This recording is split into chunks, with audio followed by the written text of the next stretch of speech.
This is going to take us through the Russian Revolution. All right, in each of these areas, try to jot down some notes based on the little things that are. So when I talk about Japan, just jot down. This can be bulleted. It's mainly going to be for your benefit. I got to make sure you have the good information in here, but make sure you're jotting down information on each of these. All right, on each of these things. What happened, when it happened, who took over, yada yada yada. All right, so let's dive right in. All right, so we've got. It's a weird one to start on. Well, here we've got the Russian Revolution. All right, it's the most significant revolution in the 20th century. All right, while everybody else had kind of changed and adopted their government based on the Enlightenment, Russia remained largely autocratic. All right, meaning it's a fancy word. One person has all the control. All right, and so if they didn't change as a result of the Enlightenment, why the sudden change? Glad you asked. Let's get into it. Well, one, they had a very incompetent leader. All right, this guy was in charge. They had the Romanov dynasty, which was at this point was now in 1894, was going to be led by a guy by the name of Nicholas II. All right, indecisive, highly influential. Working conditions were terrible under his. He was not fit to be a ruler or a leader. All right, the people were miserable. Not a good leader. Weak. Protesters were in 1905, just 10 years into his reign. People are like, all right, these conditions are terrible. We need to peacefully protest. They're led by a priest to go and protest in front of his building. And what do? They open fire on them and they kill all these citizens that are unarmed, trying to peacefully protest. Leads to an unsuccessful revolution, but it does create Nicholas II allows for a legislative body called Duma to have power. All right, so Nicholas II is going to allow for people to start to have a little bit of a voice. After 10 months, he's sick of them disagreeing with him, and he's going to remove them from power, but he is going to let them have a little bit of a voice initially, and that Duma is going to be important. We're going to come back to that. All right, if you recall from the imperialism unit, all right, other reasons why Russia, his incompetence and Russia's incompetence. If you remember, Russia was beat down by the small island nation of Japan. That's my beatdown gift from Office Space. I don't know if anybody's ever seen it. It's territory. They're getting after that cop here. Territory. The Japanese were able to defeat them and take territory from them. All right, they were woefully unprepared to fight the Japanese, who really had just begun to industrialize. They just became an industrial power, and now all of a sudden they got to go against these European powerhouses. They had just lost a war to a tiny island, Japan. They're not ready for this. They don't want this smoke, as the kids say. All right, the Russian industry also lagged behind other European nations. Russian industry was unable to produce enough weapons needed for their army. Soldiers often trained with broomsticks. That's what we got here. Look at that guy getting after it. All right, because they didn't have enough weapons to train with. All right, they were even sent to the front lines without a weapon. They just had bullets and said, hey, take a weapon off of a fallen comrade. All right, the Russian army had 6 million soldiers at the start of the war and only 4.5 million rifles. It's supposed to be a male hand slap emoji, head slap emoji. I don't know why, female. During World War I, Nicholas II also insisted. So not only were they woefully unprepared, they had just lost a war to the Japanese. They are woefully unprepared, but they also are going to have a lack of leadership because Nicholas II, once he realizes, hey, I'm going to take control of the military here, he doesn't have any military experience. He doesn't know anything about it. But he's the leader. He's the one that's in charge. And so everybody has to allow him to take control, and he makes a lot of mistakes, a lot of blunders. So given the circumstances, it's another Office Space gif or a meme here. It didn't go well. It's not good because they're woefully unprepared. They don't have the industry. They don't have the supplies. They don't have the leadership. They're going to lose 2 million soldiers and another 4 to 6 million captured or wounded in just 2 short years in fighting. They're going to suffer the most casualties. I think eventually the Germans will surpass them, but they're going to get out of the war early. We're going to talk about that. They're going to get out of the war early, and they still have this massive losses. All right, and also this guy is going to have a key here. We're not going to talk about him a ton, but basically this guy is he was considered a mystic monk, and he had influence over the Tsar's wife, Nicholas II's wife, because she believed he could heal her son, Alexis, from hemophilia. And so this guy, while Nicholas II is gone, he is going to be able to have influence over governmental affairs, governmental decisions.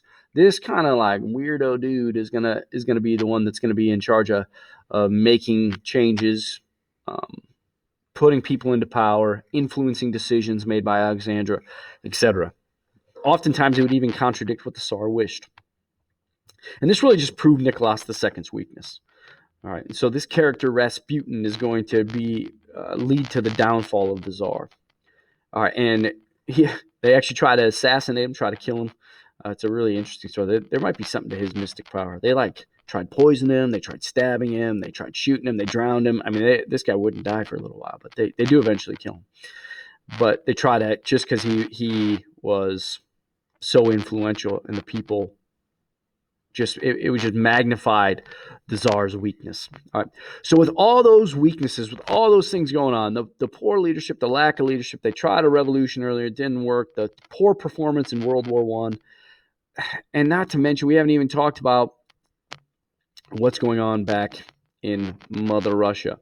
All right, so another revolution is going to take place. So this is called the February or March. They used to use a Julian calendar, so while it was March in here, it was February there. So it depends when you're sometimes you'll see, the March Revolution or the February Revolution. It's the same revolution. It's just depending on whose calendar you're using, it's weird. So like most revolutions, it was war of dire economic conditions. People back home are starving. The price of bread is skyrocketing. People, and not to mention, they have 2 million of their young men, their labor force, they're dying. They're getting slaughtered in this war. All this money, all this effort, all these supplies, all this extra food, all this extra clothes, all this extra stuff's going to a war effort that we're not winning. This is not going well. Let's get out of the war. And so this group of people, they get back together, the Duma, remember them from the 1905 revolution?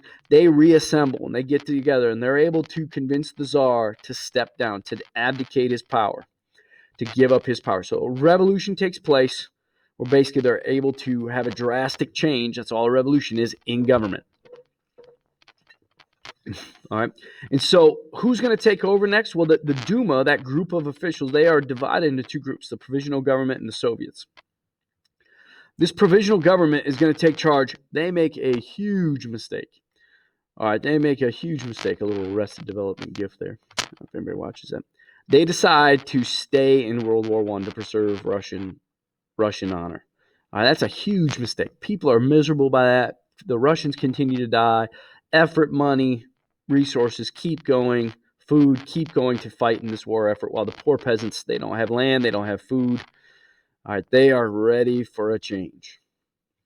All right, so a group is going to rise up within the Duma. The Soviets are going to rise up, and a specific group called the Bolsheviks are going to rise up.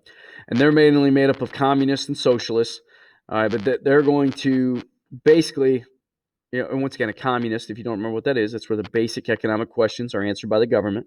All wealth is distributed equally. We talked about this during industrialization, when all the wealth is pouring into the country. All the wealth, instead of competing over it, it's divided evenly. So everybody's work is valued the same, rather than capitalism, which is what the Industrial Revolution was, where they were able to pay workers very low wages. Anyway, these people are going to take over. They're going to have a very simple slogan. They're going to recruit support by saying, hey, we're going to give peace, bread, and land. Pretty simple. All right, so this Bolsheviks, once again, I know it sounds like a cuss word. It sounds like I'm swearing. Led by Vladimir Lenin, they're going to gain a lot of support because he's like, hey, I'm going to get us out of the war. I'm going to make it so food is widely available. And peasants, all you poor farmers, I'm going to give you land that you can farm on to have your own. All right, so he's going to have a coup d'etat. They're going to overthrow the provisional government. All right, and this is the October-November Revolution. So just 10 months after, not even 10 months. Did I put 10 months on there? It's not even 10 months. 8 months. Okay, I don't know why I said 10 months. 8 months after the provisional government, the Bolsheviks stormed the Winter Palace. Think of that's like the White House. That's where their government was located. They seize control. They arrest the provisional government. And Lenin and the Bolsheviks, they established themselves as the rulers, the leaders of the Soviet of the country. All right. And so what they first do is they say, well, promise is a promise. We're going to get out of World War I. And they're going to give up all this land to the Germans. They sign a treaty with the Germans and say, you can have all this territory. We're going to lose all this land. This once belonged to Russia.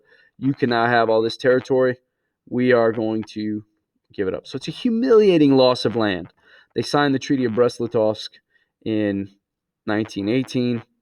And then they immediately plunged, after they get out of World War I, to focus on their own issues. Yeah, they got issues. They're going to get plunged into a civil war.